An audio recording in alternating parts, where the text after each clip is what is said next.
Hello, my name is Olivia Kang, and today I'm gonna talk about Korean zombie movies and the lessons that we can take from them about the global pandemic and collective anxiety. Since the release of Train to Busan in 2016, we have witnessed a surge of zombie production in Korean film industry.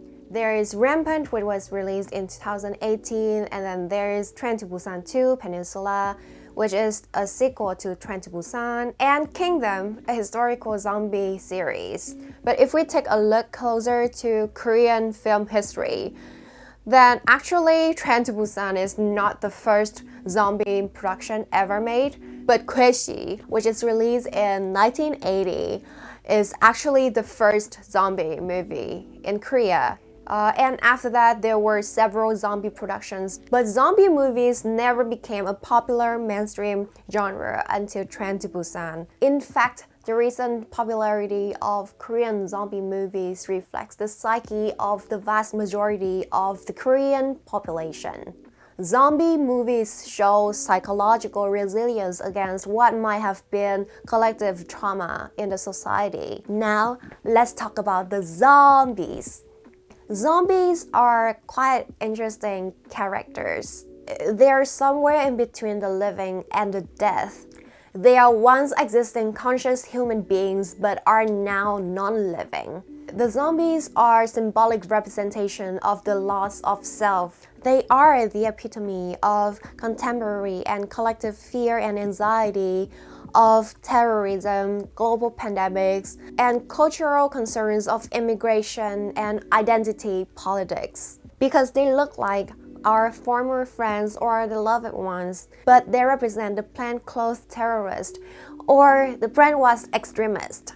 In Kingdom, we see the mother who already turned into a zombie monstrously bites up her daughter. And a similar heartbreaking moment happened in Train to Busan as well. The high school girl Jinhee bites her friend Youngkook after she zombifies. And Youngkook was the one that she loved so much that was always protective of.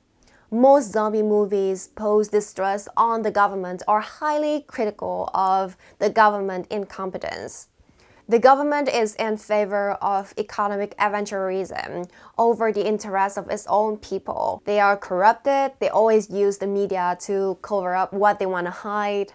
In Train to Busan, when the pandemic initially breaks out, regardless of the spread of information on the internet, trying to warn the people, the government tries to shut the people down by saying that this information was a hoax. The government, in favor of big conglomerates, imposes no regulations or restrictions of chemical productions, which leads to the leak of biochemical blends and eventually the apocalypse.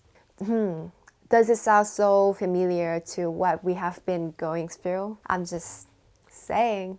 I think the zombie subgenre is so political to the point that it illustrates most of the sociological dynamics related to identity, collective behaviors, contagion, disease, and privileges of social inequities. Those who are at the higher status of the social hierarchy have the privilege to stay apart from the potentially infected population. And those who are most likely to be infected and dead are those who can't afford to separate themselves from the crowd of social interaction and lack of resources to evade or treat the infection. The magistrates, the higher officials, are secluded in the royal palace that separates them from the rest of the zombies.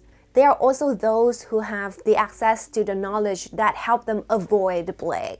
Unlike the common people who live closely to each other are at high risk to turn into a zombie. With that being said, there are those among the commoners who survived the apocalypse. One important lesson that we can learn from zombie movies is that those who survive do so by creating supportive and protective social networks. It is extremely rare to find a lone survivor without any social support. Most survivors of a zombie apocalypse have to collaborate. In Train to Busan, the main character Seok-woo would never have survived the apocalypse until the very end of the movie if there is no progressive change from his pro-self attitude into a more pro-social attitude and collaborate with other guys in this apocalypse. Okay, what makes the zombies scarier than we thought they are is that they are incredibly fast. It feels like they mutated into a much faster creatures. The speedy zombies manifest this idea of speed culture and hyper-capitalism in modern society. Zombies are like the archetype of our own selves in response to the fast pace of living. Our feelings are suppressed, our subjectivities are primarily robotized in response to this fast pace of the modern world as a way of adaptation.